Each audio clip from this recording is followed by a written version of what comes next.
Muy buenos días. Anemia y carencia férrica son complicaciones frecuentes en la enfermedad renal crónica y se asocian con una disminución de la calidad de vida, así como con un aumento de la morbimortalidad. Dada la importancia, por tanto, del tema, revisaremos los conceptos actuales sobre el metabolismo férrico y sus alteraciones en la enfermedad renal crónica, así como el significado clínico de sus marcadores en esta población. Por último, veremos resultados obtenidos con nuevos marcadores en pacientes en hemodiálisis. Este esquema muestra los aspectos básicos actualizados de la homeostasis del hierro.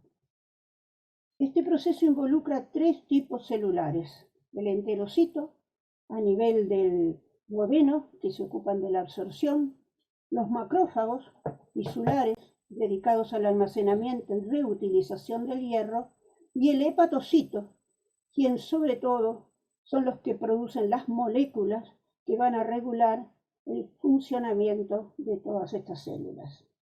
La absorción intestinal es generalmente menor al 10% del hierro ingerido, oscila entre 1 y 2 miligramos por día, de manera que el hierro necesario procede fundamentalmente de los macrófagos del sistema reticular endotelial, que lo reciclan de los eritrocitos senescentes que fagocitan. En las células, el hierro es almacenado en forma de ferritina y en el plasma circula unido a la transferrina fundamentalmente. La transferrina, que transporta hasta 2 átomos de hierro, se une a receptores específicos a nivel de la membrana celular, lo que permite el ingreso del hierro a las células. En cuanto a la liberación del hierro hacia el plasma, tanto desde el enterocito como desde los macrófagos, es regulado por la hepcidina, sintetizada en el hígado. La hepcidina induce la internalización y degradación de la ferroportina, anulando el único mecanismo exportador del hierro celular, de modo que por su acción se reduce la entrada de hierro al plasma.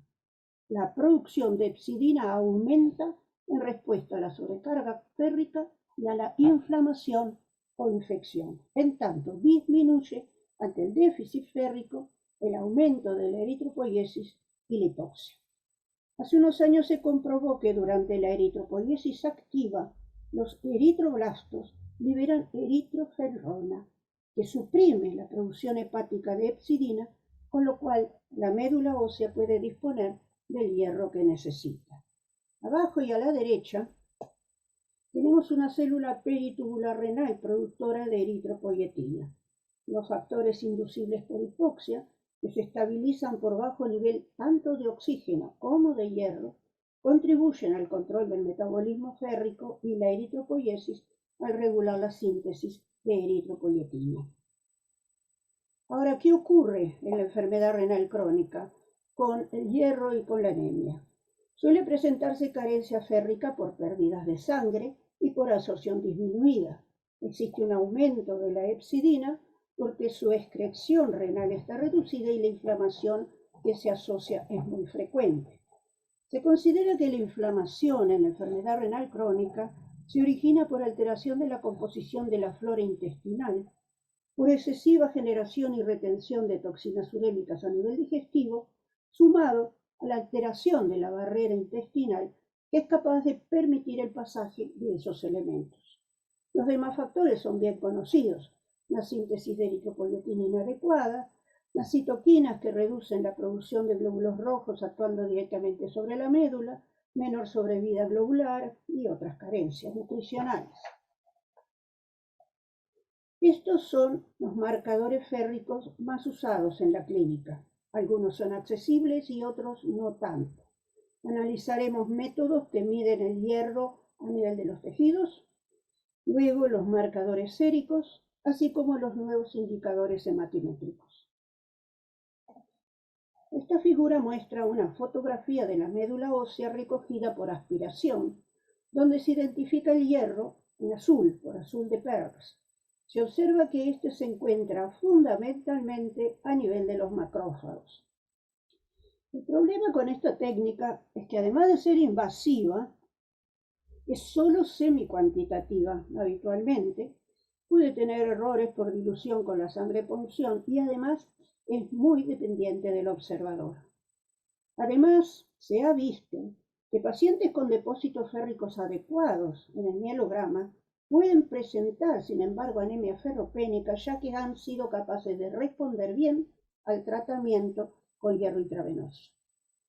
Este trabajo estudia pacientes con y sin diálisis, de manera que evalúa la relación entre el uso de hierro intravenoso, los marcadores de hierro convencionales y la concentración de hierro en el hígado medida por un método de resonancia magnética que se llama Ferriscan.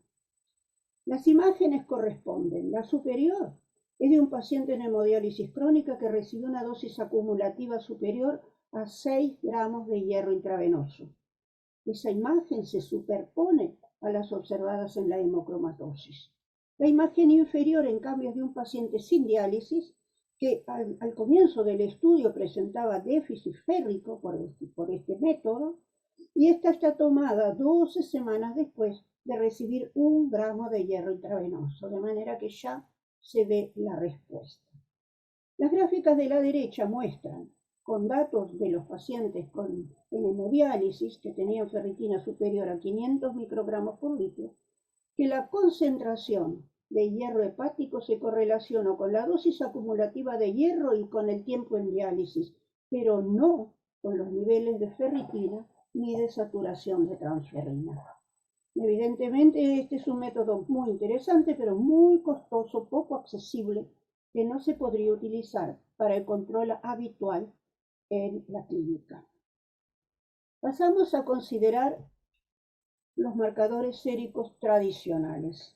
El diagnóstico de déficit férrico está basado históricamente en 2 parámetros: el índice de saturación de transferrina, que indica hierro circulante, y la ferritina, que indica hierro de depósito. Así, se ha definido el déficit absoluto de hierro por ferritina sérica inferior a 100 nanogramos por mililitro e índice de saturación de transferrina inferior a 20% en pacientes que no están en diálisis, al tiempo que con ferritina sérica inferior a 200 con índice de saturación de transferrina inferior a 20% si están tratados en hemodiálisis. La carencia funcional se definió como índice de saturación de transferrina inferior a 20, asociada a ferritina superior a 100 en pacientes sin diálisis y ferritina superior a 200 si estaban hemodializados. En la reciente conferencia del grupo CADIGO citada allí abajo, los expertos estuvieron de acuerdo que estos marcadores no son confiables, dada su variabilidad biológica y el impacto de la inflamación para estimar el hierro almacenado, ni para predecir la respuesta al tratamiento, como veremos luego. Ellos piensan que sería útil poder distinguir con precisión subgrupos de pacientes con déficit funcional, ya sea debido al mecanismo de secuestro férrico mediado por la inflamación y la hepcidina, o bien por otro lado, que sea debido al déficit relacionado al estímulo de la eritropoiesis por eritropoietina extrínseca, y de ese modo se podría definir el tratamiento óptimo. Anatol Besarab y Tilman Druk plantean que en enfermedad renal crónica ocurren cambios exactamente inversos al observado ante déficit férrico puro, sin inflamación. En el déficit puro, la hepcidina es suprimida, el hierro aumenta la producción de transferrina y el índice de saturación de transferrina aumenta, y así ayuda muchísimo al diagnóstico. Pero en cambio, en enfermedad renal crónica, asociándose a inflamación, la sidremia y la transferrina plasmática descienden ambas.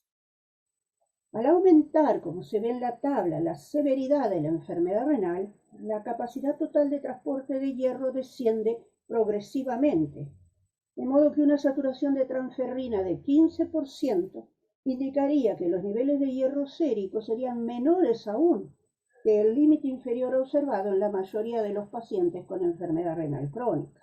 Fíjense que en estadio 5, para disponer de una sidremia de 60 miligramos por decilitro, tendríamos que considerar una saturación de transferrina del orden de 25%. Ellos plantean, en base a estas consideraciones, que el parámetro más importante para prevenir o evaluar la presencia de ferropenia debería ser la sideremia y no la saturación de transferrina. Las ferritinas constituyen una familia de proteínas de almacenamiento de hierro.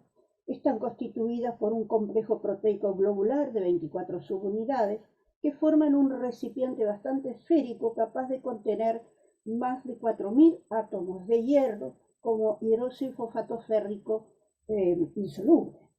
Resumiendo los conceptos, las subunidades están formadas por dos tipos de polipéptidos, el monómero H y el monómero L. Lo que interesa es que la ferritina intracelular y la circulante tienen diferente constitución y diferente proceso de síntesis. La ferritina circulante contiene apenas cantidades trazas de hierro.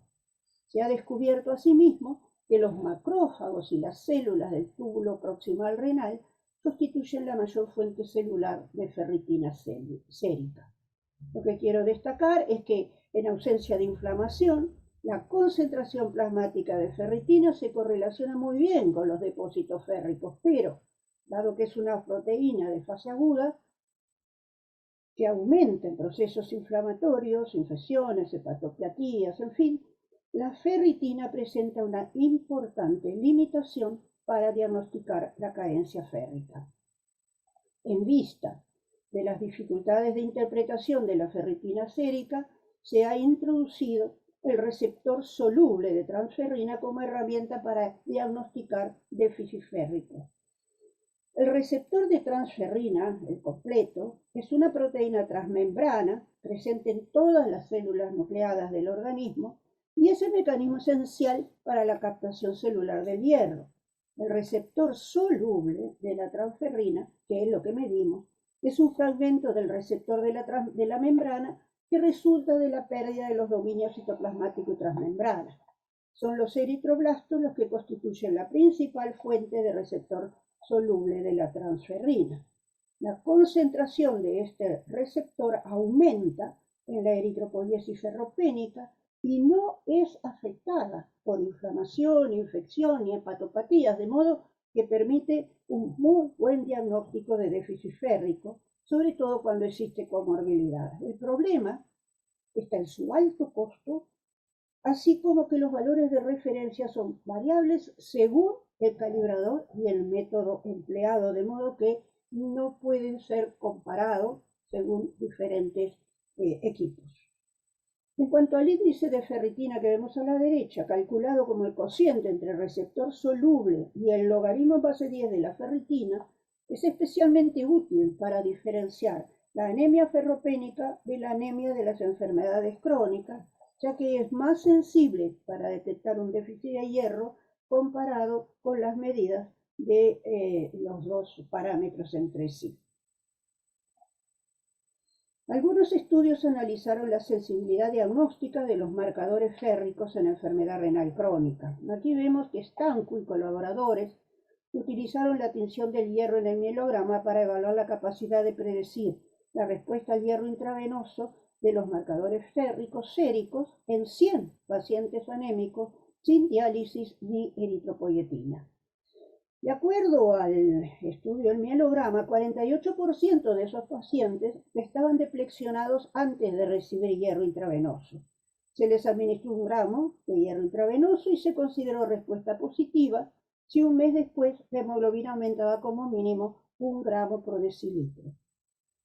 La proporción de pacientes que presentaron dicha respuesta fue mayor entre los deflexionados que entre quienes habían mostrado aceptable cantidad de hierro en el mielograma, aunque 35% de estos también respondieron.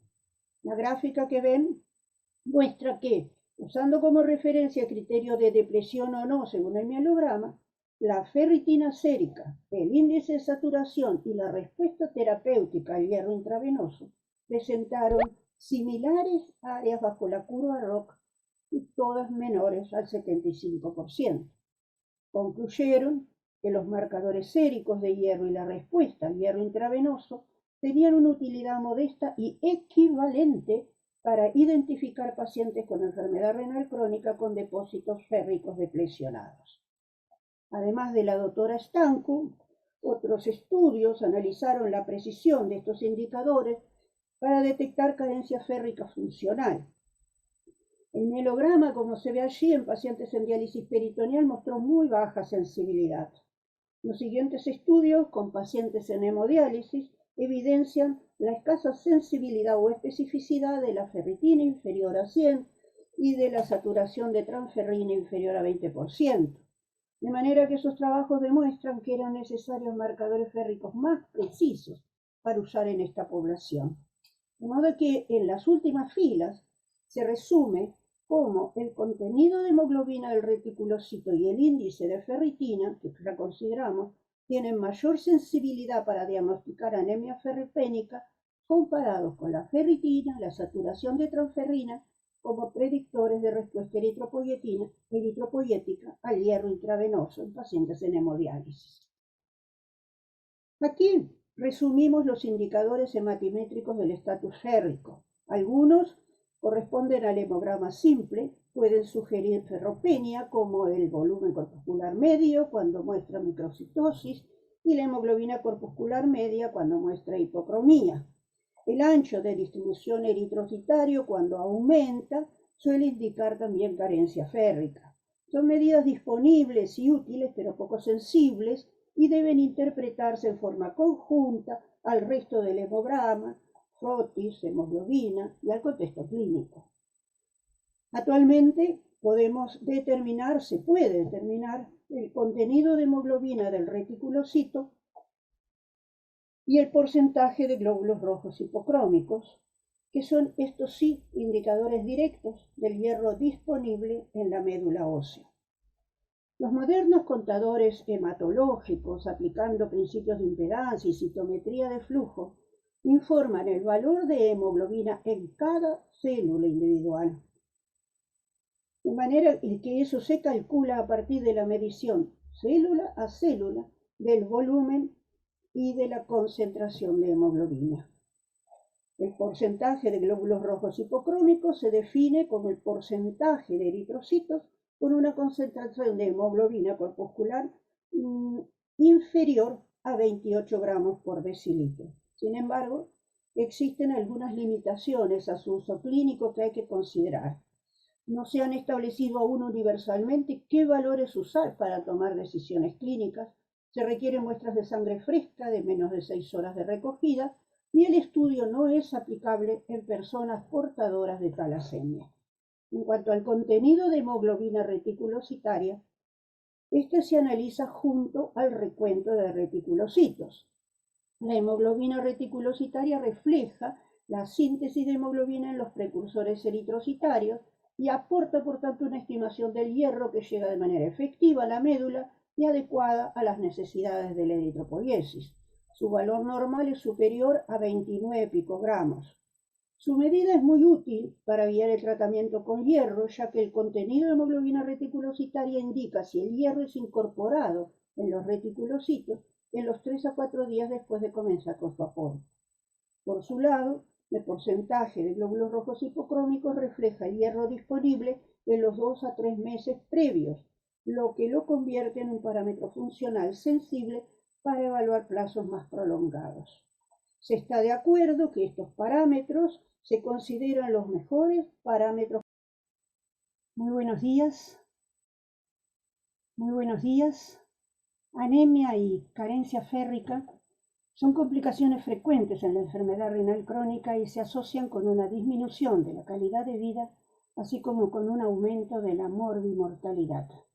Dada la importancia, por tanto, del tema, revisaremos los conceptos actuales sobre el metabolismo férrico y sus alteraciones en la enfermedad renal crónica, así como el significado clínico de sus marcadores en esta población. Por último, veremos resultados obtenidos con nuevos marcadores en pacientes en hemodiálisis.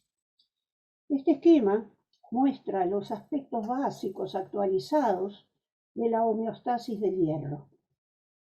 Este proceso involucra 3 tipos celulares: el enterocito, a nivel del duodenos, que se ocupan de la absorción, los macrófagos tisulares, dedicados al almacenamiento y reutilización del hierro, y el hepatocito, quien sobre todo son los que producen las moléculas que van a regular el funcionamiento de todas estas células. La absorción intestinal es generalmente menor al 10% del hierro ingerido, oscila entre 1 y 2 miligramos por día, de manera que el hierro necesario procede fundamentalmente de los macrófagos del sistema retículo endotelial, que lo reciclan de los eritrocitos senescentes que fagocitan. En las células, el hierro es almacenado en forma de ferritina y en el plasma circula unido a la transferrina fundamentalmente. La transferrina, que transporta hasta 2 átomos de hierro, se une a receptores específicos a nivel de la membrana celular, lo que permite el ingreso del hierro a las células. En cuanto a la liberación del hierro hacia el plasma, tanto desde el enterocito como desde los macrófagos, es regulado por la hepcidina, sintetizada en el hígado. La hepcidina induce la internalización y degradación de la ferroportina, anulando el único mecanismo exportador del hierro celular, de modo que por su acción se reduce la entrada de hierro al plasma. La producción de hepcidina aumenta en respuesta a la sobrecarga férrica y a la... Seguimos con la presentación: nuevos tratamientos con los inhibidores de la propilhidroxilasa para la anemia en la enfermedad renal crónica, con María Eugenia Cassiani, de Brasil.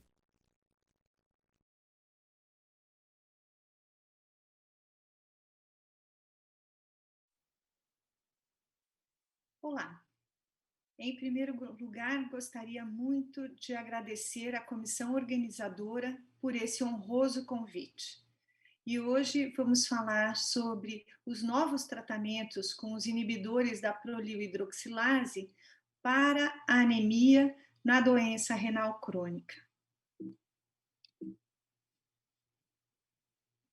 Esses são meus conflitos de interesse. Como vocês todos sabem, a eritrogênese se dá na medula óssea, nessas ilhas eritroblásticas. Se nós esticarmos essa linha de produção da célula vermelha, nós vemos que parte desse processo está dependente de eritropoetina e parte desse processo dependente de ferro. Com relação à produção de eritropoetina, nós sabemos também que o rim é responsável por mais de 90% da produção de eritropoetina nos indivíduos adultos. Existe também uma pequena produção no fígado. Numa condição normal, essas células que são extremamente diferenciadas, são fibroblastos extremamente diferenciados que ficam na medula, no córtex e na medula renal, eles vão produzir eritropoetina numa concentração entre 10 e 30 unidades por litro. Entretanto, numa condição de hipóxia, essa concentração de eritropoetina pode atingir a 100.000 unidades por litro. E aí vem a grande pergunta: como é que a hipóxia leva ao aumento da síntese de eritropoetina? Quais são os mecanismos moleculares envolvidos nesse processo? Esse conhecimento começou a ser construído em 1987, quando alguns pesquisadores observaram que células hepáticas de um hepatoma humano foi capaz de produzir a eritropoetina em condições de hipóxia. A partir daí, foi possível identificar e caracterizar uma sequência no DNA onde um fator nuclear se alojava ou começava a estimular numa condição de hipóxia. Progredindo nesse conhecimento, se identificou melhor esse fator que era induzido na hipóxia, e se descobriu que ele tinha duas subunidades, a alfa e a beta. Além disso, se descobriu posteriormente que, na verdade, o grande sensor que orquestrava essa via do RIF era uma enzima, a prolil hidroxilase.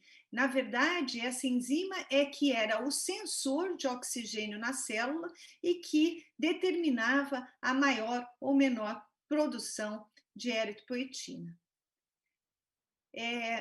A construção desse conhecimento deu a esses 3 investigadores, 2 deles americanos e um inglês, o Prêmio Nobel de Medicina, agora em 2019. Então, saber como a hipóxia levava ao aumento de eritropoetina foi o descobrimento desses pesquisadores. Aqui, de uma forma mais didática, vamos tentar entender melhor como se dá esse processo. Se nós imaginarmos o citoplasma de uma célula, onde esse fator nuclear, esse fator estaria disponível numa condição de normóxia, ou seja, numa condição normal de oxigênio, essa enzima, a prolil hidroxilase, degrada esta molécula.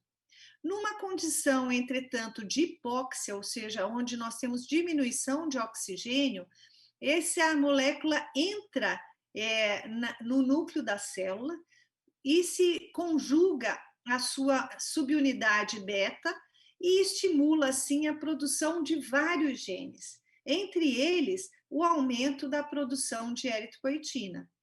Também está relacionada com essa resposta fisiológica à hipóxia, a diminuição de produção de hepcidina e também um aumento na disponibilização de ferro para a produção de hemácia.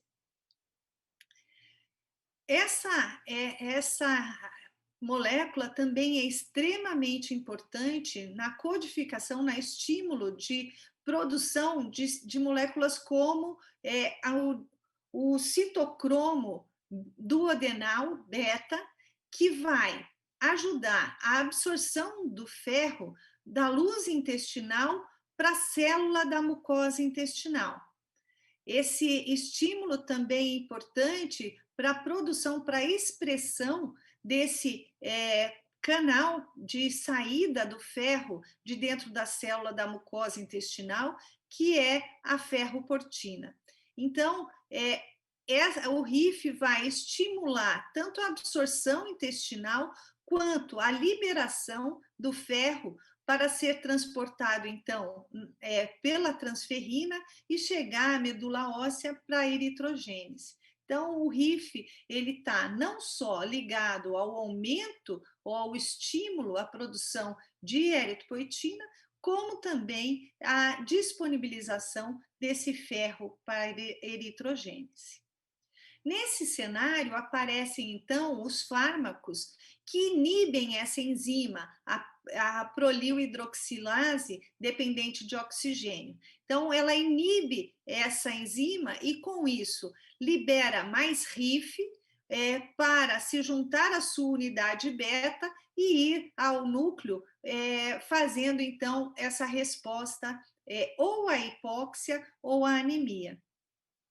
Essa medicação tem a característica de ser oral e não dialisável.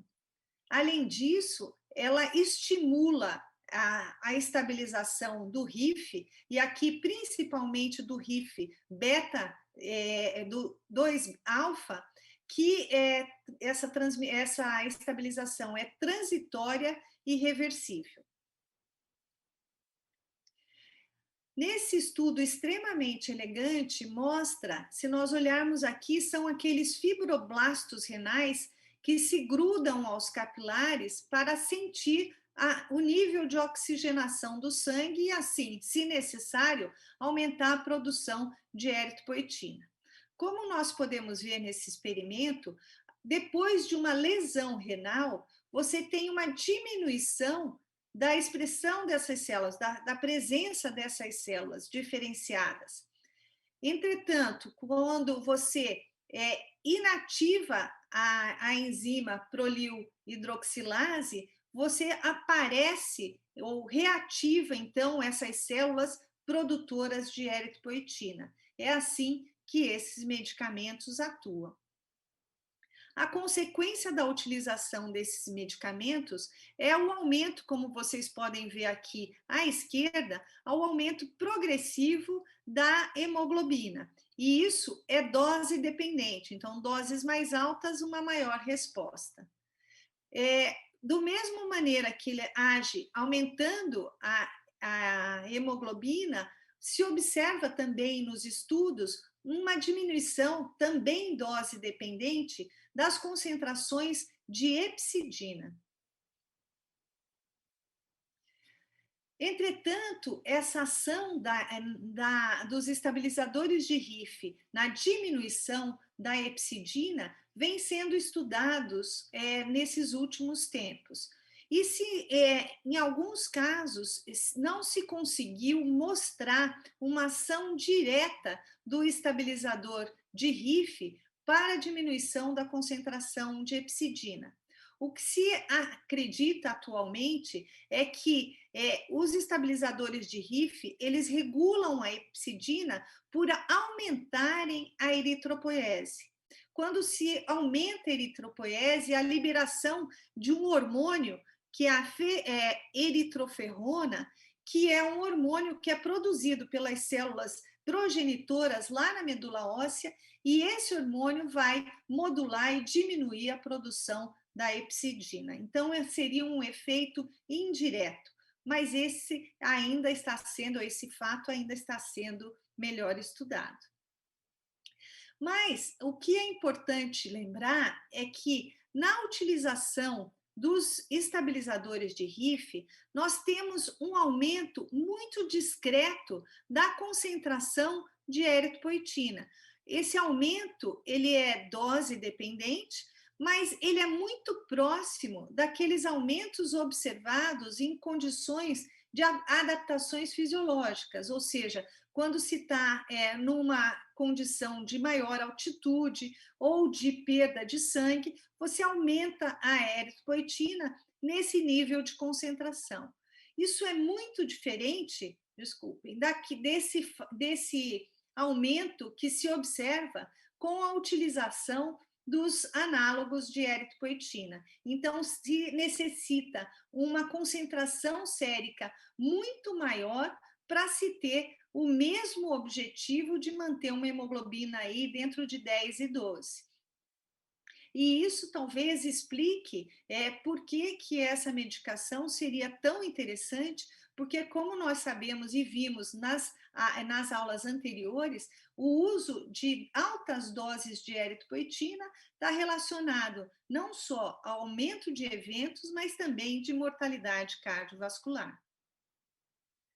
Existem vários medicamentos sendo desenvolvidos por várias empresas.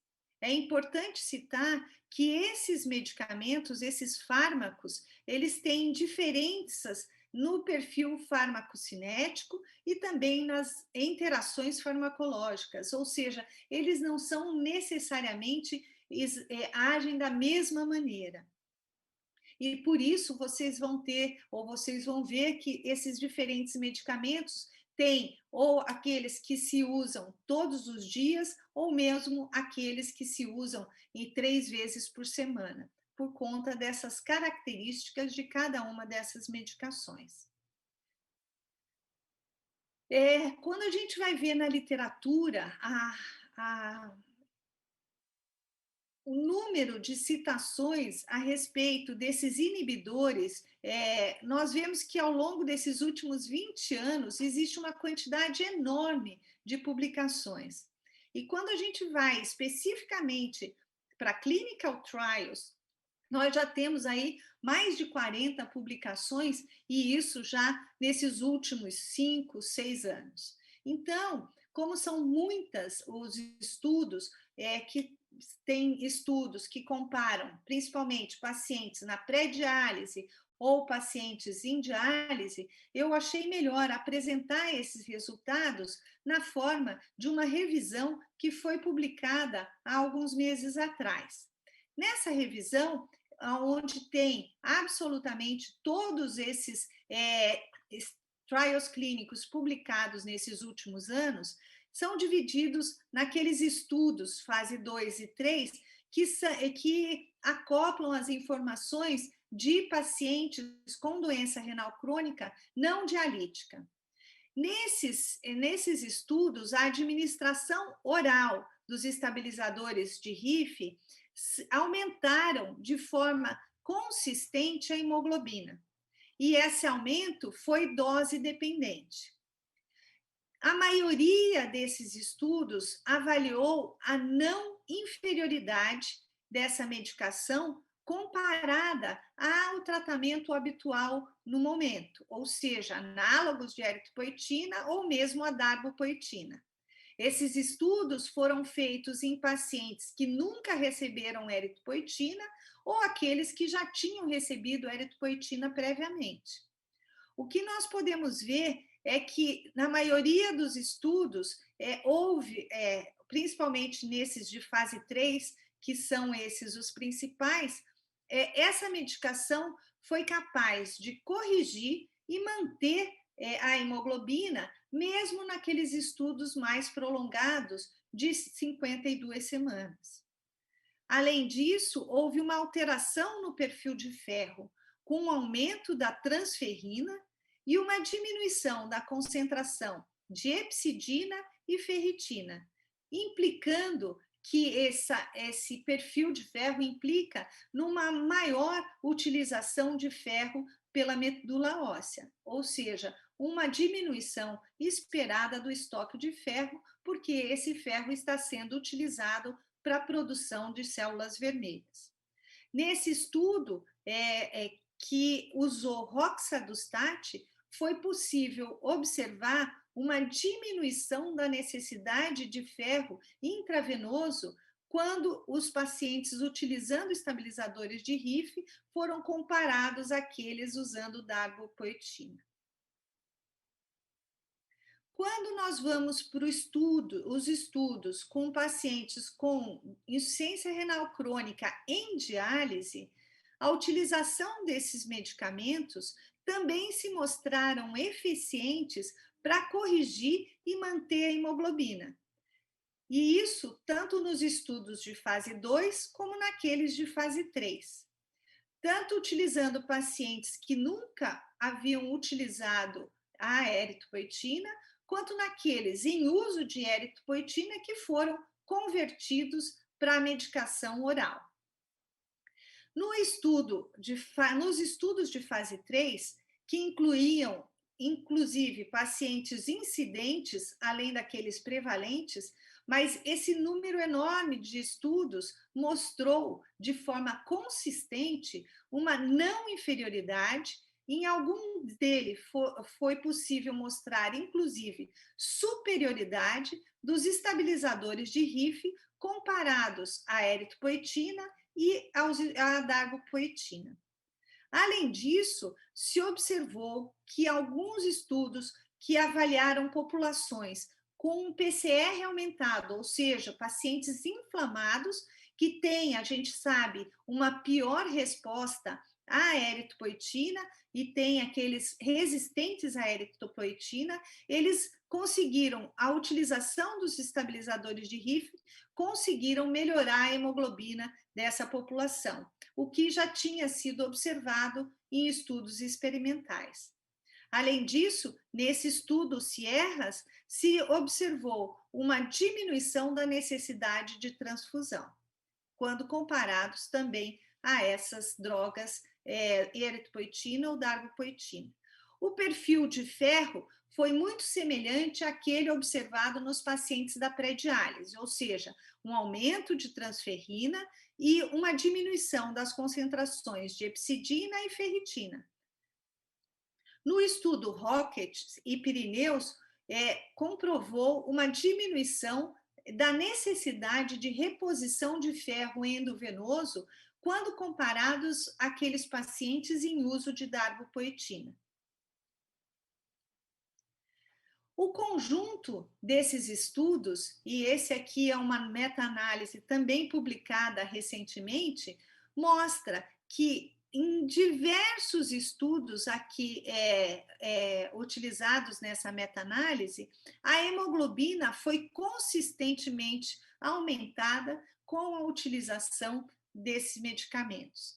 Além do que, houve uma constância ou uma harmonia com uma diminuição importante da epsidina nos diferentes estudos. Quando pensamos em efeitos colaterais, nós vimos que eles foram muito semelhantes àqueles observados com o grupo controlador, quer naqueles pacientes não dependentes de diálise, quer naqueles pacientes em diálise, ou seja, é uma droga que se mostrou segura e eficiente, aumentando a hemoglobina e diminuindo a epsidina. Por conta desse número grande já de estudos com várias moléculas, e aqui eu cito algumas delas, essas moléculas já foram aprovadas para serem utilizadas na Ásia, tanto Japão quanto China, e estão em processo de liberação tanto na Europa quanto nos Estados Unidos pelo FDA. Claro que uma molécula que estimula o RIF, que é um agente sabidamente indutor da produção ou ativação de vários genes, podia se esperar aí efeitos colaterais. E aqui eu trago um resumo dos efeitos colaterais mais citados na literatura nesses estudos clínicos, que é a hiperpotassemia, lembrando que esses eventos são eventos não sérios e que de pequena frequência. Também foi observado, em alguns casos, uma acidose metabólica, um discreto aumento da prevalência de infecção urinária e pulmonar, em um caso descrito, diminuição dos hormônios da tireoide, também alguns pacientes reclamando, com reclamações gastrointestinais, mas um dos efeitos que mais preocupava nessa condição da utilização dos estabilizadores de RIF é que haveria um aumento do VEGF, que é um agente pró-angiogênico. Essa preocupação, ela diminuiu um pouco depois da publicação desse estudo, em que, num estudo clínico, utilizando os estabilizadores de RIF comparados à darbopoetina, foi possível fazer uma avaliação oftalmológica. E, considerando aqueles pacientes que já tinham alteração prévia, se buscou ou uma nova hemorragia ou uma piora da hemorragia existente. E se observou que não houve diferença entre os dois grupos. Tanto o roxadustat quanto a darbopoetina tiveram a mesma prevalência de eventos adversos dessa categoria. Um outro ponto de atenção que vem sendo citado na literatura é com relação a rins policísticos. Nesse estudo experimental, publicado no Kidney em 2018, mostrava que animais com perfil para a gênese da doença policística, eles aumentavam e tinham um aumento de RIF, concentração sérica de RIF. E quando você fazia a deleção do RIF, você tinha uma proteção desse aumento dos cistos renais, sugerindo que a utilização dessa medicação em pacientes com doença policística deve ser melhor observada. Nesse estudo, publicado agora em 2020, mostra que a concentração do RNA mensageiro de RIF está aumentada em pacientes com policistos renais. E isso se associa à progressão da doença renal crônica. Essa condição ainda precisa ser melhor avaliada nos estudos clínicos que estão em andamento. Por outro lado, a boa notícia é essa publicação que foi feita recentemente, que mostra, numa coletânea dos estudos, com mais de 1.500 pacientes em diálise, aí agrupando os pacientes dos estudos Himalaia, Rockets e Sierra, mostra que o roxadustat, quando comparado à eritropoetina alfa, ele tem a capacidade de manter a hemoglobina nos níveis preconizados. Entretanto, quando se observa os eventos MACE, ou seja, eventos cardiovasculares maiores, ela foi protetora quando comparadas à eritropoetina. Então, nesse estudo, que é o primeiro avaliando eventos cardiovasculares em estudos prospectivos, mostra que o roxadustat ele foi capaz, foi eficaz como eritropoetina para manter a hemoglobina, mas ele teve menor risco de eventos cardiovasculares graves em pacientes em diálise. Vários estudos estão em andamento para comprovar esse benefício, essa proteção.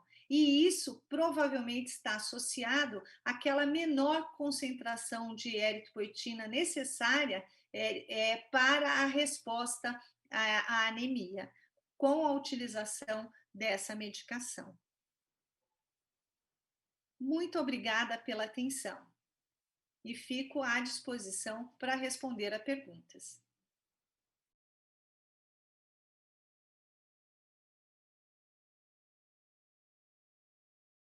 Continuamos con la presentación Actualización en el tratamiento con hierro en la enfermedad renal crónica por Raúl Carlini de Venezuela.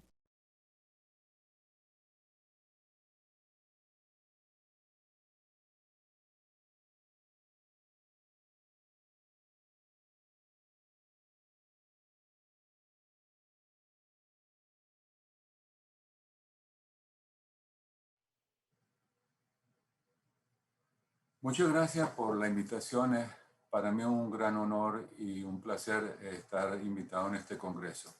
Lo que voy a tratar de hacer en los próximos 20 minutos es una breve actualización sobre el tratamiento con hierro en la enfermedad renal crónica. Cuando uno revisa la prevalencia de ferropenia en enfermedad renal, las mejores descripciones están en pacientes no en diálisis. Este es el estudio NH-Hannes con extensión de 2 años en los Estados Unidos, estudio RECORD realizado en Italia y el estudio de la SECADOPS realizado en 5 países. Todos estos estudios incluyeron pacientes que tenían estadio del 1 al 5, no en hemodiálisis. Y lo que se puede concluir de estos 3 estudios es que alrededor del 70% de los pacientes incluidos tenían una ferritina menor de 100 nanogramos por mililitro o un porcentaje de saturación de transferrina menor del 20%, con una predominación de mujeres sobre hombres. O sea que se podría decir que la deficiencia absoluta de hierro es relativamente frecuente. Este estudio SECADOPS que le mencioné anteriormente, un estudio hecho en 6.766 pacientes en 5 países, Alemania, Francia, Brasil y Estados Unidos. En el gráfico superior, las barras azules representan los pacientes a los cuales no se realizó ningún examen de ferrocinética, es decir, no se realizó ferritina ni porcentaje de saturación de transferrina. Y como pueden observar, el porcentaje es relativamente alto, especialmente en los Estados Unidos, y varía entre un 26 y 77%. En las barras azules más claros son el porcentaje de pacientes a los cuales se realizaron los 2 exámenes, es decir, porcentaje de saturación de transferrina y ferritina. También aquí se observa que hay un porcentaje muy bajo de pacientes a los cuales se practican ambos exámenes y el rango oscila entre un 18 y un 58%. Interesante es que a medida que avanza la enfermedad renal, los exámenes son más solicitados. Es decir, en el estadio 5 es el estadio donde más se pide estos dos exámenes. Con respecto a los resultados, realmente son algo confusos, pero podríamos decir en que alrededor del 8 al 18% de los pacientes tenían un porcentaje de saturación menor del 20% y una ferritina menor de 100 nanogramos por mililitro. O sea que la deficiencia absoluta de hierro aquí no podría ser evaluada de la manera correcta. Yo no voy a entrar a revisar las guías sobre anemia que han sido publicadas anteriormente. Lo que les voy a presentar son las controversias para el manejo óptimo de la anemia que fueron recientemente publicadas en Kidney International. Yo seleccioné algunos puntos que considero interesantes. El diagnóstico de deficiencia de hierro está basado en el porcentaje de saturación de transferrina y ferritina. Estos dos exámenes han traído mucha controversia, pero se siguen utilizando todavía. El concepto de deficiencia absoluta de hierro, así como el de deficiencia funcional, siguen manteniendo los mismos conceptos que teníamos ya de hace algunos años atrás. Con respecto a una opinión importante de estos expertos que consideran que estos parámetros no estiman realmente los depósitos de hierro y no producen una respuesta terapéutica. Entonces, algunas veces uno se preguntaría, bueno, ¿qué es lo que estamos haciendo con los pacientes si estos exámenes no son realmente fidedignos? Otro punto interesante consiste en que existen otros métodos para medir ferrocinética, pero todavía no se han implementado y creo que difícilmente algunos de ellos no se van a implementar nunca. El límite superior de ferritina y porcentaje de saturación de transferrina en términos de seguridad y sobrevida es desconocido. Esto sigue siendo un gran dolor de cabeza, entonces. Y un punto importante es que no administrar hierro en caso de infección activa. Ahora bien, uno se preguntaría un poco qué es lo que está ocurriendo con las dosis de hierro, ferritina y porcentaje de saturación de transferrina a nivel mundial. Hay pocos estudios que revisan esto. Este es el estudio del Dobbs y un estudio efectuado en 12 países con 32.192 pacientes y un periodo de observación entre 1999 y el año 2010. Como pueden ver, las dosis de hierro se incrementaron progresivamente en la mayoría de los países, excepto por Japón, donde pasaron de 232 a 211 miligramos por mes. Una cosa importante aquí, que realmente llama la atención, es que países como Italia y Suecia tuvieron en algún momento dosis de hierro muy altas, llegando a los 350 miligramos, superior inclusive a los Estados Unidos, altamente criticados por la forma como ha manejado el hierro últimamente. Por su parte, Japón disminuyó de una manera considerable las dosis, pasando de 185 a 123 miligramos por mes. Con respecto a la ferritina, la ferritina se incrementó progresivamente en todos los países, e inclusive en Japón. Y un punto que quiero resaltar es que alrededor del 25% de los pacientes tenían una ferritina superior de 800 nanogramos por mililitro. Con respecto al porcentaje de saturación de transferrina, se mantuvo estable entre un 25 y un 31%. Y los autores mencionan que, bueno, que este es un examen donde los médicos siguen con mucho cuidado y es por eso que tratan de mantenerlo dentro del rango sugerido por las guías internacionales. Con respecto a los trabajos de hierro endovenoso, yo no voy a mencionar los que han sido publicados y revisados durante mucho tiempo. Lo que le voy a presentar es el estudio pivotal que fue publicado en el New England en el 2019. Un estudio que supuestamente va a contestar muchos de los interrogantes que tenemos nosotros los nefrólogos sobre el uso del hierro. Participaron 2.141 pacientes, muy poco tiempo en diálisis, menos de 12 meses, un estudio abierto, multicéntrico, prospectivo, controlado, ciego, con un seguimiento de 2.1 años. Se utilizó hierro sucrosa, dos grupos, el grupo proactivo con una dosis 400 miligramos por mes. Esta dosis se debía omitir si la ferritina era mayor de 700 microgramos por litro o una porcentaje de saturación igual o mayor del 40%.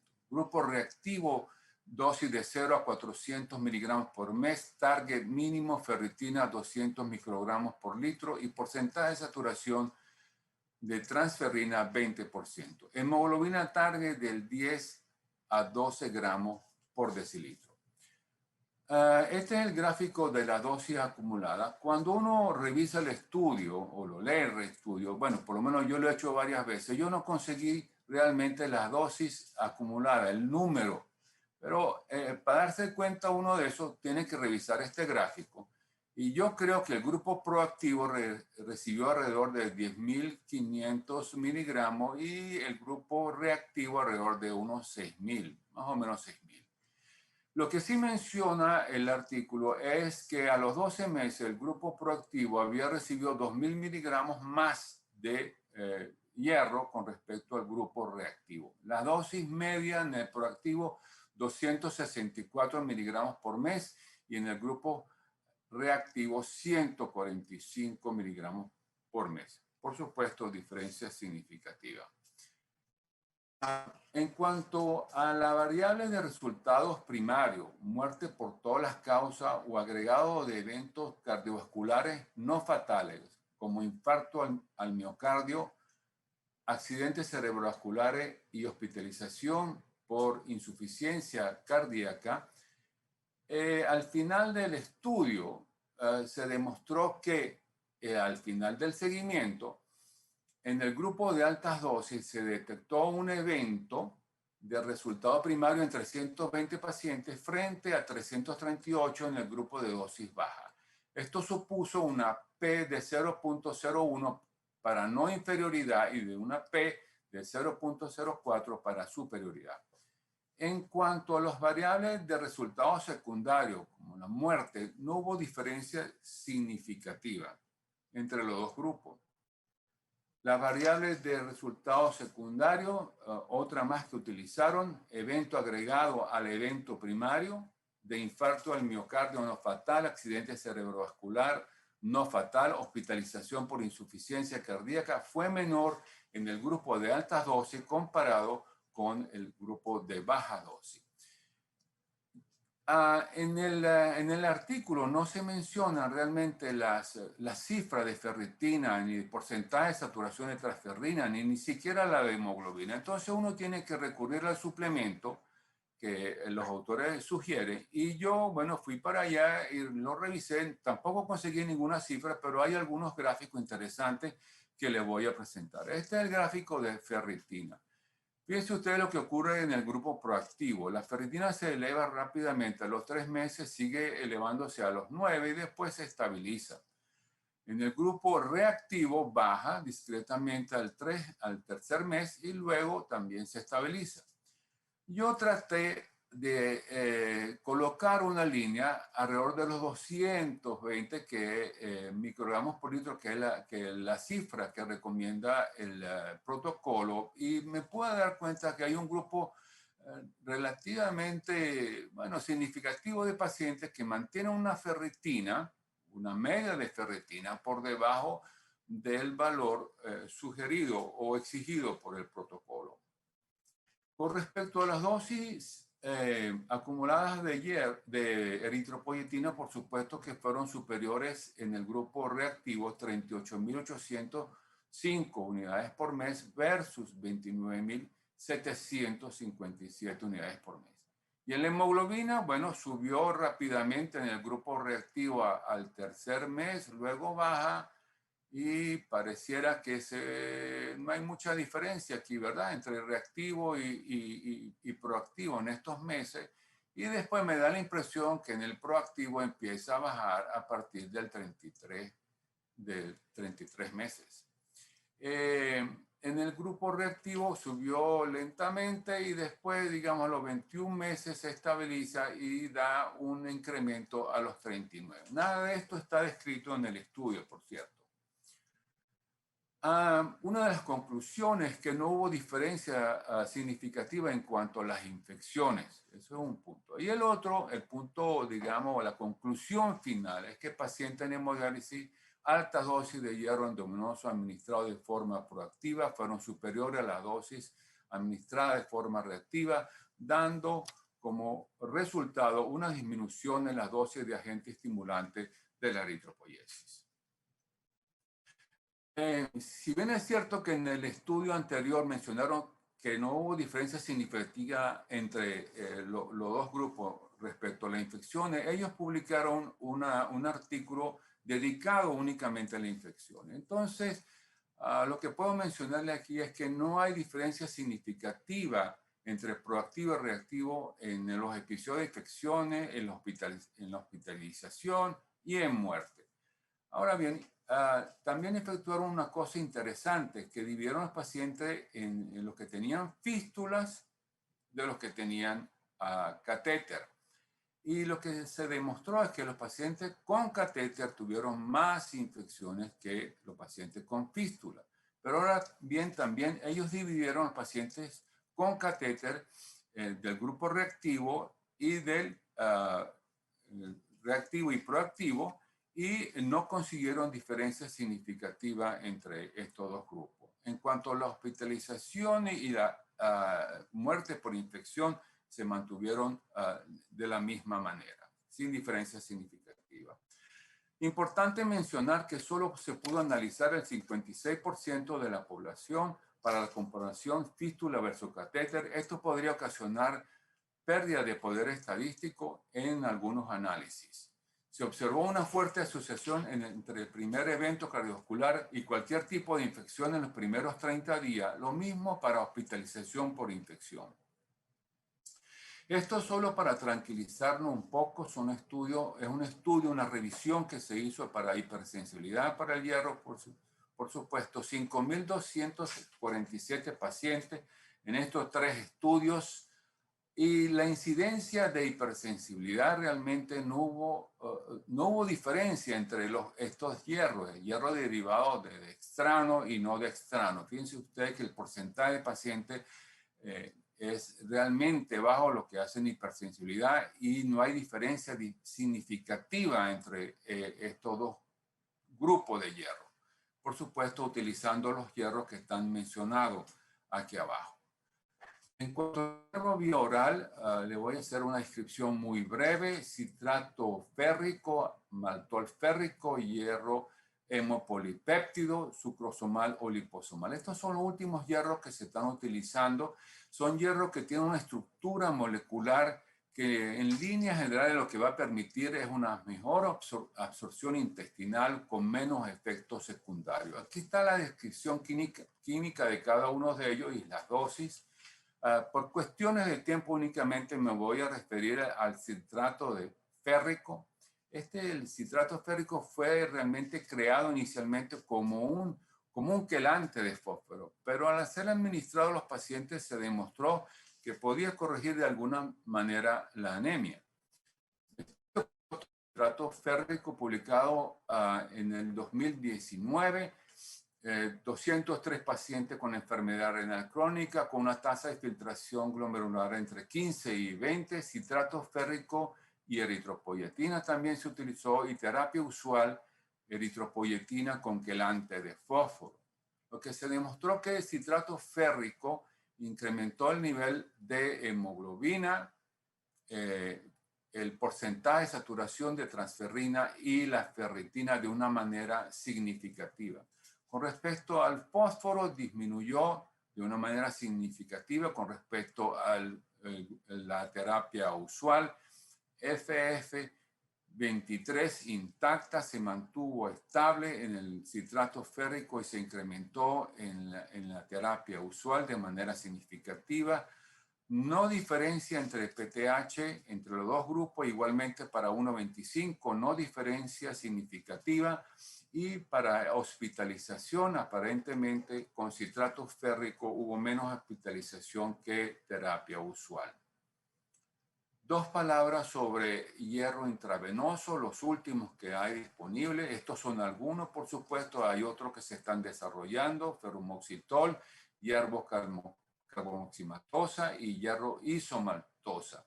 Estos hierros tienen alta estabilidad de la cubierta carbohidratada con poca liberación de hierro libre, permiten altas dosis de infusión de hierro intravenoso, como se pueden observar aquí, y pocas reacciones adversas. Voy a presentarle un trabajo sobre ferromoxitol versus hierro sucrosa. Ferromoxitol 1 gramo dividido en 2 dosis, sucrosa 200 miligramos en 5 dosis. No hubo diferencia significativa en cuanto al porcentaje de saturación de transferrina y la hemoglobina se elevó en ambos hierros de una manera significativa. No hubo diferencia entre los hierros. Importante mencionar en cuanto a las reacciones adversas o efecto adverso, no hubo diferencia significativa entre los dos grupos de hierro utilizados. O sea que se podría decir que la diferencia mayor es en el número de dosis. Otro trabajo importante es el trabajo con isomaltoside y hierro sucrosa, un trabajo hecho en pacientes con tasa de filtración glomerular 35.5, 1.538 pacientes, seguido nada más por 8 semanas. El hierro isomaltoside incrementó de una manera significativa la hemoglobina, pero fíjense ustedes que a las 8 semanas se empatan los dos aquí. En cuanto a la ferritina y el porcentaje de saturación de transferrina, también se incrementa rápidamente a las 2 semanas, pero luego cae a las 4 y se une también con hierro sucrosa aquí. Realmente no hay mayor problema que abajo. En cuanto a las dosis, a la hospitalización o evento por infarto del miocardio, esto ocurrió de una manera mayormente significativa en los pacientes que tenían hierro sucrosa versus el hierro isomaltoside. Importante también mencionar la hipofosfatemia, que fue presente de una manera significativa en hierro isomaltoside con respecto a sucrosa. Finalmente, un hierro realmente curioso, que es el hierro citrato férrico pirofosfato, es un hierro que se administra en el líquido de diálisis, tiene la capacidad de atravesar la membrana del dializador, entrar a la sangre y unirse a la ferritina. 599 pacientes en hemodiálisis. El grupo control no recibió nada. El grupo con citrato férrico pirofosfato hubo un incremento significativo en la hemoglobina, en el porcentaje de saturación de transferrina y igualmente en la ferritina. Parece ser un hierro interesante. Y con respecto a los factores inducibles por hipoxia, únicamente le voy a mencionar, esto ya ha estado seguramente descrito por la doctora Fernández, que pueden disminuir ferritina y hepcidina. Lo pueden hacer. Vamos a ver si es cierto. Y en conclusión, los actuales parámetros de porcentaje de saturación de transferrina y ferritina no son adecuados para establecer los depósitos de hierro. Los targets de estos dos exámenes no son conocidos, pudiendo variar según el género, la raza y la edad. Los nuevos exámenes de laboratorio para ferrocinética siguen siendo poco utilizados. La administración de hierro de manera proactiva amerita mayores análisis antes de ser implementada de manera masiva.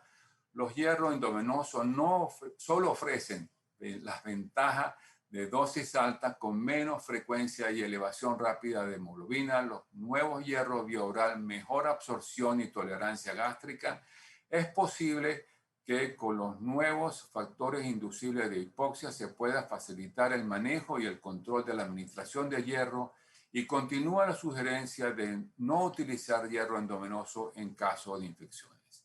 Muchas gracias. Cerramos con la presentación Anemia y Salud Renal con Liliana Andrade de Argentina.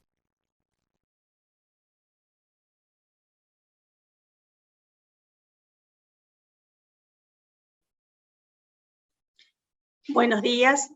Mi agradecimiento al presidente y a todo el comité organizador del 19º Congreso Latinoamericano de Nefrología e Hipertensión Arterial por haberme invitado a esta conferencia.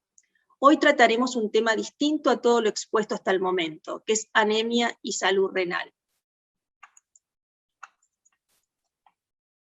Nuestra pretensión como comité es mucha, es poder transformar la enfermedad renal crónica en salud renal, teniendo muy claro las situaciones de desigualdad e inequidad en las cuales se encuentra inmersa toda la población latinoamericana, con grupos de mucha vulnerabilidad, y de ahí todo nuestro esfuerzo como comité para poder lograr la accesibilidad al sistema de salud y poder convertir esta enfermedad en salud.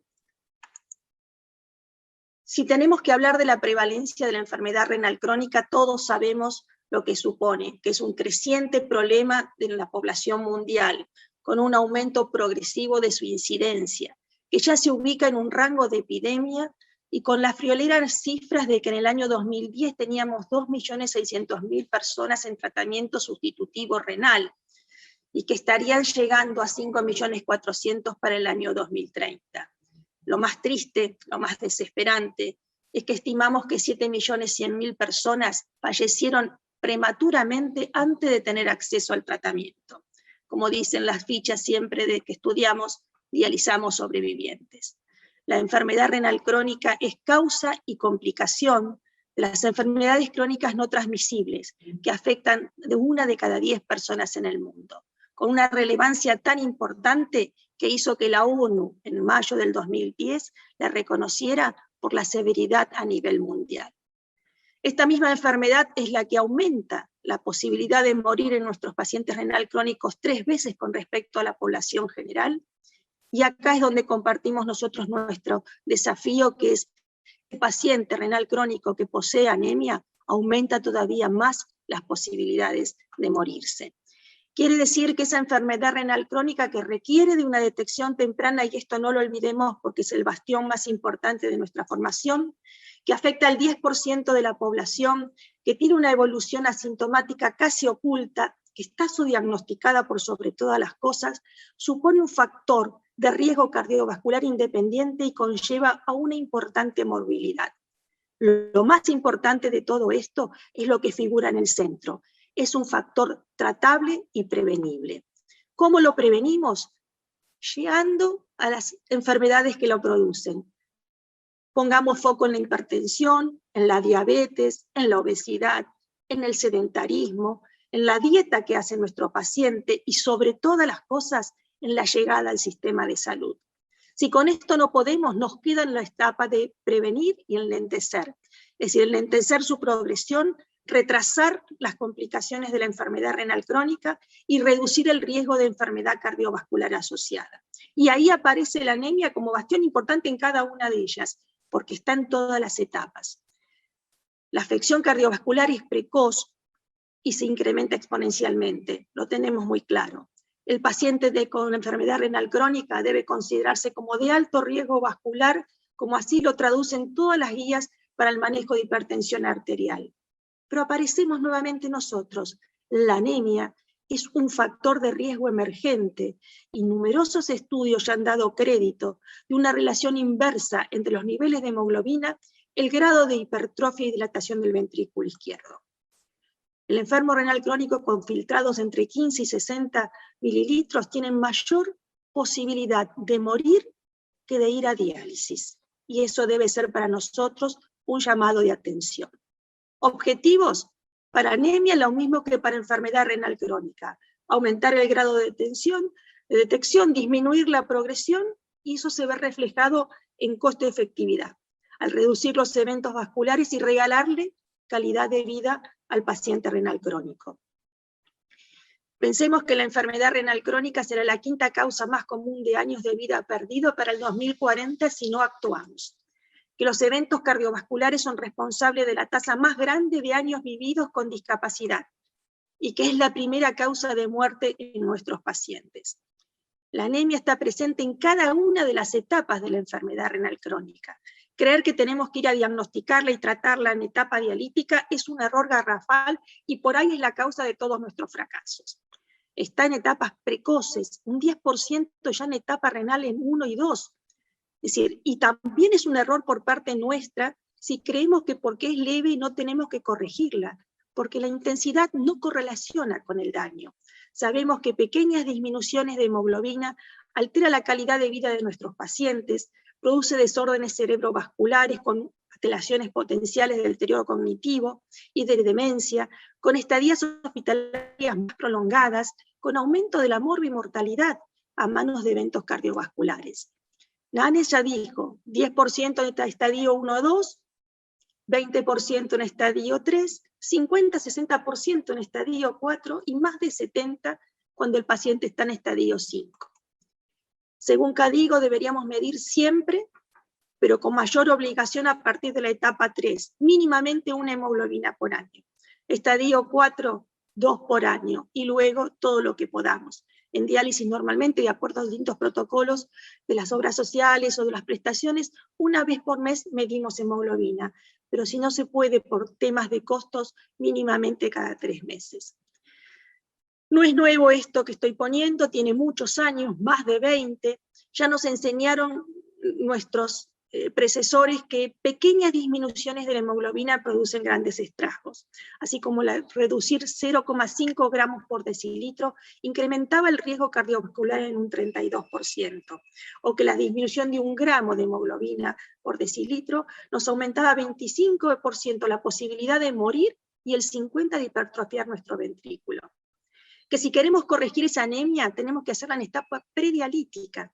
Con 3 meses consecutivos de tratamiento, sé que puedo lograr una disminución del gasto cardíaco. Y si ese control terapéutico lo extiendo por 6 meses, el índice de masa ventricular. Y que esta normalización de la hipertrofia ventricular no la puedo lograr en diálisis. ¿Por qué? Porque ya evolucionó a fibrosis miocárdica. Por eso tengo que encararla en etapas del consultorio de prediálisis. De ahí el objetivo del Comité de Anemia, que era establecer indicadores de calidad de la atención, actuando sobre todo paciente diagnosticado de enfermedad renal crónica independiente del estadio, elaborando guías de práctica clínica destinadas no solamente al nefrólogo, sino también al médico de atención primaria, porque a él lo necesitamos sobre todo en los estadios precoces hasta que el paciente pasa a la especialidad.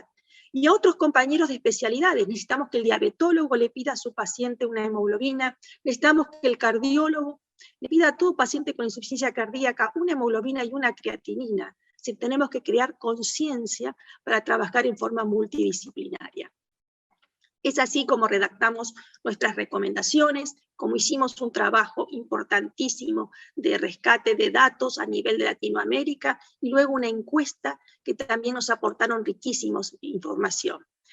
Nuestras recomendaciones, que en realidad el comité se juntó por primera vez en el 2005, y en el 2007 ya creado, tuvo como objetivo promover el adecuado diagnóstico y tratamiento de la anemia en todo el territorio de Latinoamérica, unificando criterios diagnósticos y de tratamientos. Así nacen las primeras recomendaciones, que luego fueron actualizadas en el 2017 en uno de los congresos SLAN en Uruguay, gracias a la colaboración de un grupo de expertos nefrólogos de toda la región. Luego hicimos un reporte del Comité de Anemia en pacientes en hemodiálisis, que fue para nosotros magnífico, porque pudimos aunar 134 unidades de diálisis, en la cual participaron 16 países latinoamericanos, y nos aportaron 9.025 pacientes en estadio 5D, donde nos dijeron cuánto usaban de eritro, cuánto usaban de hierro, a qué hemoglobina se llegaba, ferritina y saturación. Y también nos dijeron los números, que el 32% de los pacientes alcanzó la hemoglobina deseada, dejando fuera una población con la cual deberíamos seguir trabajando. Posteriormente a eso hicimos una encuesta libre, voluntaria, donde el 8% de la población nefrológica de Latinoamérica contribuyó a través de 513 médicos, donde buscamos qué problemas tenía cada región para poder llegar a la hemoglobina deseada. Es decir, que había criterios disímiles en la prescripción de los agentes estimulantes, en definir la hemoglobina deseada, en monitorear el tratamiento. La mitad de los encuestados solo dijo que tenía un diagnóstico satisfactorio, una llegada satisfactoria al nivel de hemoglobina. Pero nos sorprendimos que los criterios, tanto para indicar agentes estimulantes como para definir la hemoglobina objetivo o controlar la anemia, fueron totalmente disímiles. Además, el 70% refirió también limitaciones para el estudio y el tratamiento. Y eso se traduce únicamente en una no llegada a una hemoglobina deseada. Sabemos, porque lo hemos leído, que hay una relación muy fuerte entre anemia, pobreza e inequidad, que justificaría, en muchos de los casos, la dificultad de diagnosticar y tratar la anemia en este tipo de pacientes. En este lado del mundo, también en Argentina hicimos lo mismo, un trabajo en anemia que tomamos los 3 periodos, anemia en diálisis, prediálisis y trasplante, porque teníamos los mismos datos que el latinoamericano, usábamos muy bien la EPA, usábamos muy bien el hierro, pero no llegábamos a estabilizar esa hemoglobina. Y la sorpresa fue que cuando nos fuimos a etapa predialítica, el problema era nuestro, ya que la mayoría de nuestros pacientes iban profundizando el nivel de anemia mientras pasaban por los estadios de la enfermedad y no recibían el tratamiento indicado. Entonces me pregunto, ¿tenemos adherencia a las guías nacionales e internacionales? Considero que sí. ¿Están sistematizados los controles bioquímicos? También. Que los podamos poner en práctica es otra situación. ¿Tenemos disponibilidad de medicamentos específicos? En la mayoría de los lugares lo hay. ¿El costo del medicamento es un impedimento para llegar a esa hemoglobina deseada? Muchas veces también es así. Nos escudamos en la llegada tarde del paciente al especialista, pero también, tanto la encuesta de SLAN como la de Argentina, llegaron a tiempo a manos de nefrólogos y no lo pudimos corregir. Entonces la pregunta es, ¿lo estamos diagnosticando y lo estamos tratando? Sí. Pero repregunto, ¿en qué etapa estamos haciendo nuestro accionar? ¿En la etapa del dializado crónico, donde ya se instaló toda la comorbilidad y hubo muchos años de deterioro? ¿No tendríamos que adelantarnos y enfocar la terapéutica y todo ese bagaje que tenemos de diagnóstico en etapas precoces? Es decir, ir a buscar al paciente anémico. Sabemos diagnosticar y tratar, pero aún no logramos corregir el impacto de la anemia en nuestros pacientes, reconociendo limitaciones regionales, inequidad en el acceso del recurso sanitario, que hay grupos con mayor vulnerabilidad, pero el diagnosticar y tratar la anemia en estadios iniciales implica un compromiso socioeconómico importante en el cual nos tenemos que empezar a abocar todos nosotros. Lo concreto que hoy, 2021, la enfermedad renal crónica es un problema creciente en la población mundial, la salud renal es nuestro objetivo, la enfermedad renal no puede tener la última palabra en Latinoamérica. El enfermo renal crónico sigue anémico. El desafío es de todos nosotros y el lograrlo será la recompensa de nuestra labor profesional. Creo que como mensaje tenemos que reenfocarnos en el momento de diagnosticar y tratar la anemia. Estamos llegando tarde, nosotros llegamos tarde, no el paciente. Tenemos que seguir el tratamiento de los dializados, pero enfocarnos en los estadios precoces, para poder cortar ahí sí toda la comorbilidad que la enfermedad y la anemia le trae a nuestro paciente renal crónico. Muchas gracias. Buenos días. Un gusto estar moderando esta reunión sobre el tratamiento del problema de la anemia. Como ustedes comprenderán, empezar una nueva tecnología implica una serie de problemas y uno de ellos ha sido el inicio tardío de la reunión. El siguiente problema que tenemos es la posibilidad de conexión de nuestros expositores, ¿no? Actualmente está la doctora Liliana Andrade de Argentina y Nieves Campistruz de Uruguay. Entonces, vamos a tratar de resolver esto de la siguiente manera. Nieves nos va a hacer un recuerdo de lo que es el Comité de Anemia para empezar preguntas del público. El problema de la anemia, como ustedes comprenderán, Bueno, una nueva tecnología implica una serie de problemas y uno de ellos ha sido el inicio tardío de la reunión. El siguiente problema que tenemos es la posibilidad de conexión de nuestros expositores, ¿no? Actualmente está la doctora Liliana Andrade de Argentina y Nieves Campistruz de Uruguay. Entonces, vamos a tratar de resolver esto de la siguiente manera. Nieves nos va a hacer un recuerdo de lo que es el Comité de Anemia para empezar preguntas del público. Como ustedes comprenderán, bueno, una nueva tecnología implica una serie de problemas. bueno.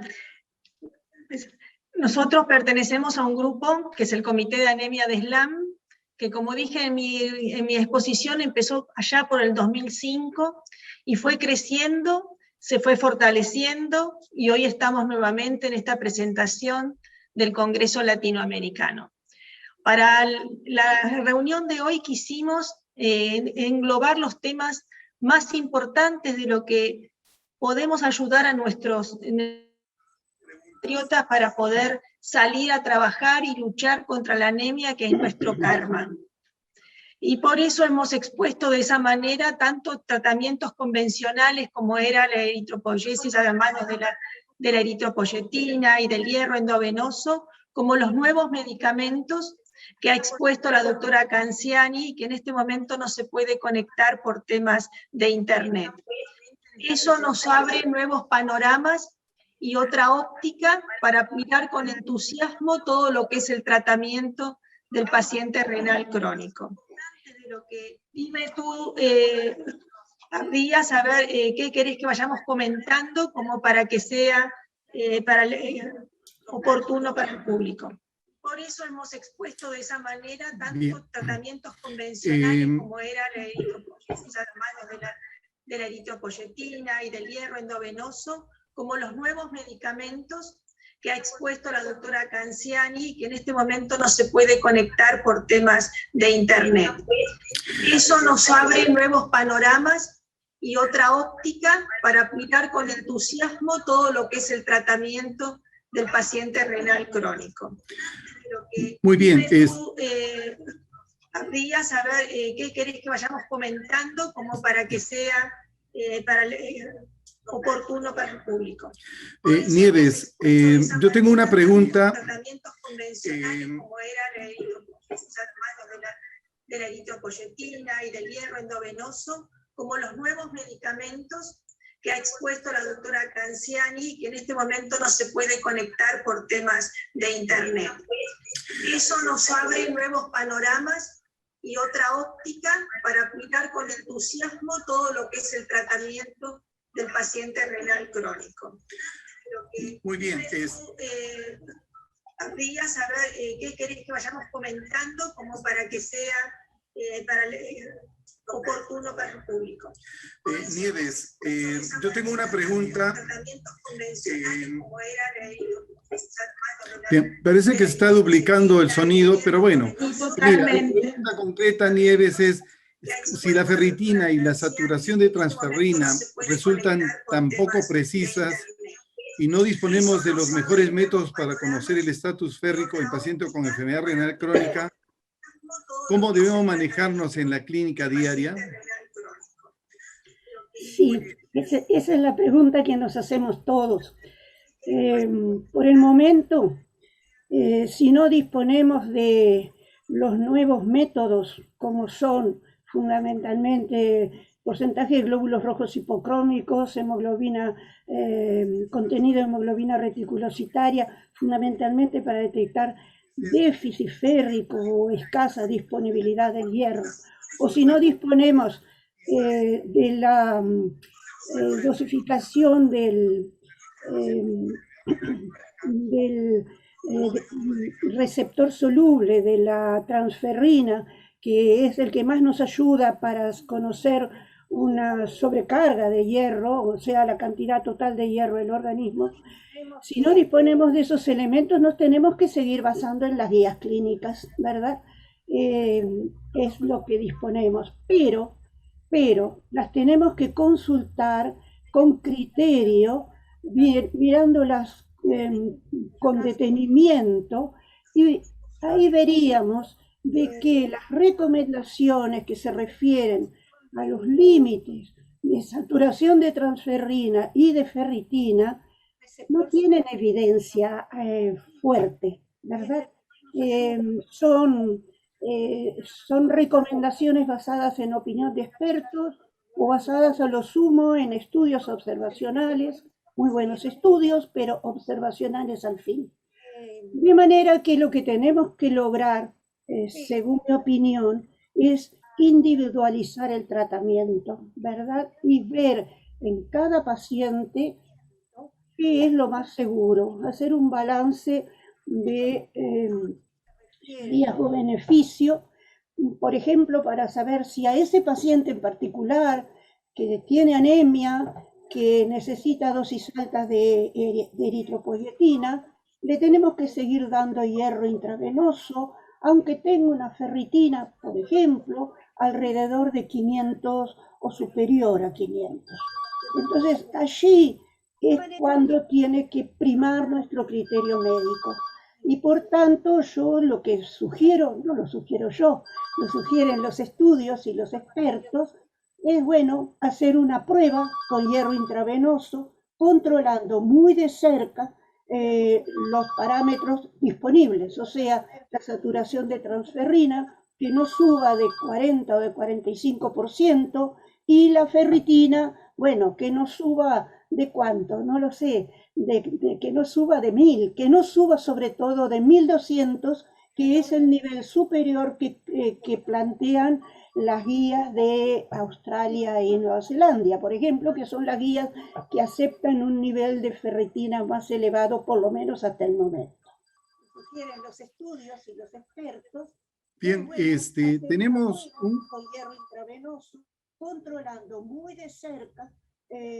No se podrá evitar ese eco que tenemos. Pregunto a los técnicos, ¿verdad? Sí.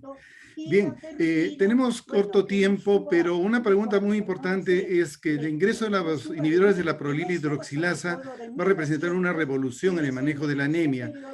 ¿Algún comentario, Liliana Nieves? En el chat que el doctor Mascheroni preguntó qué pasaba con los inhibidores HIF y todo lo que es la anemia por patología neoplásica. De lo que pude leer, yo no participé de ninguno de los proyectos de ensayo, pero lo que pude leer que hay un gran agujero negro en eso, porque realmente los HIF van a estimular el crecimiento. Entonces, están desviando un brazo de la investigación ahora sobre qué pasa en el caso de los pacientes que tienen algún tumor activo. Recordemos que ya con la eritropoyetina vivimos algo parecido, donde jamás tuvimos consenso con los oncólogos de usarla o no. Y un poquitito la decisión había sido, depende del tiempo de vida que le quede al paciente para darle calidad de vida. No sé qué pasará con esto porque son factores estimulantes mucho más poderosos, pero no hay nada escrito. Sí sé que se está trabajando, como también hubo algunas publicaciones que, si bien ya hoy no es epidemia, sobre la aplasia pura de células rojas, que después que se fue el peginacetide no tuvimos con qué tratarlas, y aparentemente en Japón y en China, que son los dos únicos países que están usando HIF, empezaron en algunos casos que aparecieron últimamente a reemplazar la terapia por estas nuevas moléculas.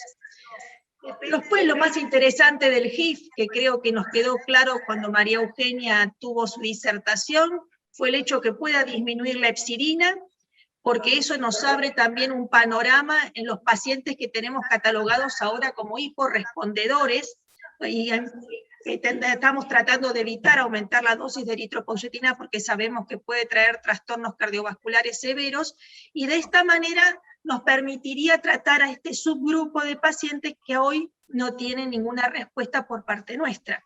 Algunos casos que aparecen. Nieves, ¿tú tienes algún comentario adicional? Sí, justamente el hecho de que el uso de los estabilizadores del HIF van a facilitar también el manejo del hierro, ¿verdad? Porque justamente, aunque sea una vía indirecta, pero a través de la reducción de la hepcidina va a también al mismo tiempo aumentar la producción de transferrina y por tanto la liberación del hierro que está bloqueado en la mayoría de los pacientes con enfermedad renal crónica dentro de los macrófagos. Yo tendría una pregunta para Liliana, si te parece bien, Abdías, porque tú planteaste, Liliana, que en los pacientes en prediálisis obviamente la anemia es altamente prevalente desde las etapas primarias, desde las 1, 2, incluso 3A, nosotros también lo hemos visto, en etapas en las cuales seguramente lo que más incide no es la carencia relativa de producción de eritropoyetina, sino otros factores que están incidiendo para que esos pacientes tengan anemia. Por tanto, es fundamental en todos los casos, pero en esto en particular, hacer un buen diagnóstico del tipo de anemia que tienen los pacientes, de manera que, según su etiología, establecer el tratamiento. ¿Qué nos podrías aportar en relación a ello? Nosotros partimos de un continente que ya tiene un porcentaje importante de anemia, mucha parasitosis, infecciones, malnutrición. Entonces no es la anemia renal que todos conocemos, no es la anemia que se va a corregir con un poquito de eritro, sino que hay que estudiar, por supuesto, la causa base, como vos decís, y luego la deficiencia que tenga el portador de la patología. Pero hay que hacerlo de alguna manera. Y por eso insisto tanto en el trabajo multidisciplinario con la atención primaria, porque es raro que nos llegue a nosotros. Le va a llegar al médico clínico, el diabetólogo que precozmente va a tener más anemia, el paciente renal crónico que lo que tenemos sin diabetes, y por supuesto los cardiólogos, que son una sorpresa, porque estuve leyendo un montón de trabajos donde los cardiólogos con pacientes con insuficiencia cardíaca tienen la conducta de pedirle hemoglobina a todos y tratarlos porque han encontrado una importantísima deficiencia de hierro, tratarlo con hierro, generalmente carboximaltosa por la comodidad de la prescripción, mejorando la calidad funcional en forma extraordinaria. Así que, por supuesto, hablamos de anemia y luego la focalizamos en lo que le corresponde a nuestro riñón. Pero la anemia es toda más en Latinoamérica. Diabetes, por supuesto, los cardiólogos que son... Bien, miren, un aspecto importante, si ustedes recuerdan, cuando el ingreso de la eritropoyetina cambió radicalmente la conducta de transfusión de sangre que se hacía en el pasado. Pero cuando ingresó eritropoyetina tenía un costo muy, muy alto. Obviamente con el paso del tiempo este costo ha disminuido y ahorita estamos frente a estos inhibidores de la prolinidroxilasa hidroxilasa que no sabemos cuál será su costo, pero esperemos que a futuro esto realmente no sea de alto costo y que se pueda usar en nuestro medio. Por varias razones creo que son importantes. Por ejemplo, el uso de hierro oral es favorecido por el uso de estas drogas, ¿no? Yo creo que esa es una ventaja increíble que valdría la pena considerar, ¿no? Y obviamente lo que ustedes ya han comentado de la hepcidina, ¿no? María Eugenia presentó en sus slides una disminución de la mortalidad cardiovascular clara en pacientes incidentes en hemodiálisis. Entonces yo creo que esas son buenas noticias que nos dan esperanza a futuro. No sé qué comentarios tienen al respecto. Que no sabemos cuál será su costo, pero esperemos que a futuro esto realmente... Es el futuro, supongo.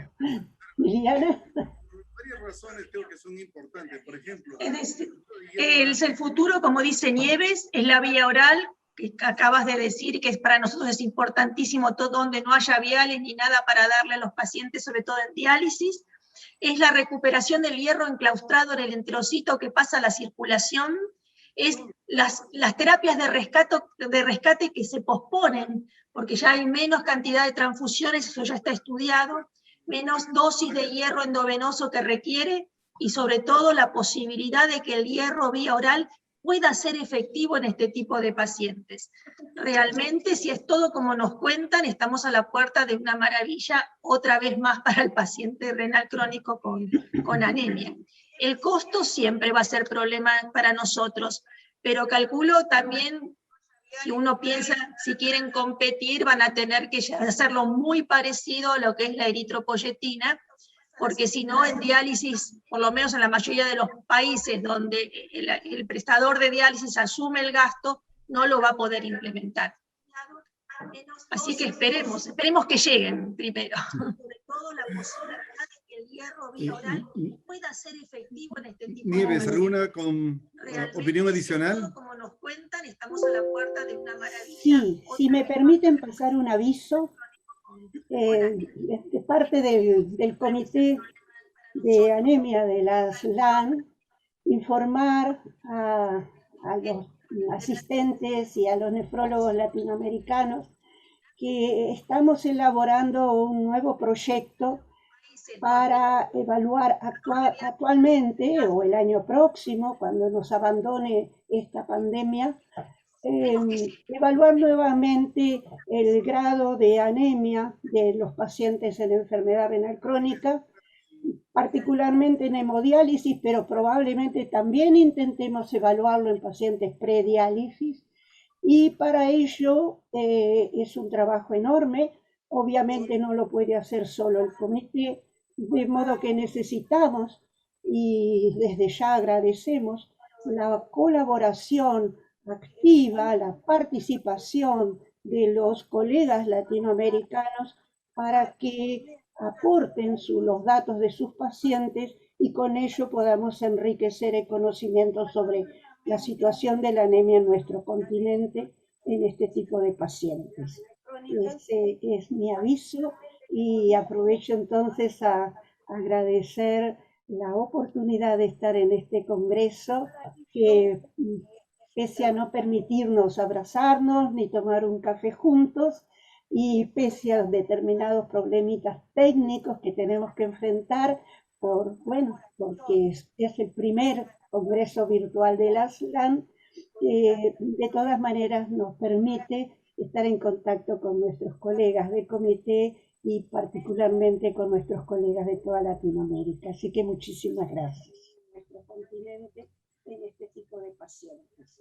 Ese es mi aviso y aprovecho entonces a agradecer. Muchas gracias, Liliana y Nieves. Y yo, bueno, ya tenemos que terminar, pero comentarles un aspecto importante de toda la región de Latinoamérica, que tenemos un importante grupo de pacientes que viven en gran altitud y que representa también todo un reto en el estudio de la anemia, el estudio de la hepsidina y de todos estos factores que estamos conociendo ahora. Así que tenemos bastante trabajo, agradecerles sus exposiciones que fueron muy buenas, disculparnos por los problemas técnicos que han habido, pero cuando uno empieza algo tiene estas dificultades. Así que mucho gusto y esperemos que continúe con éxito el Comité de Anemia. Muchas gracias y buenos días a todos. Buenos días. Toda la región de Latinoamérica.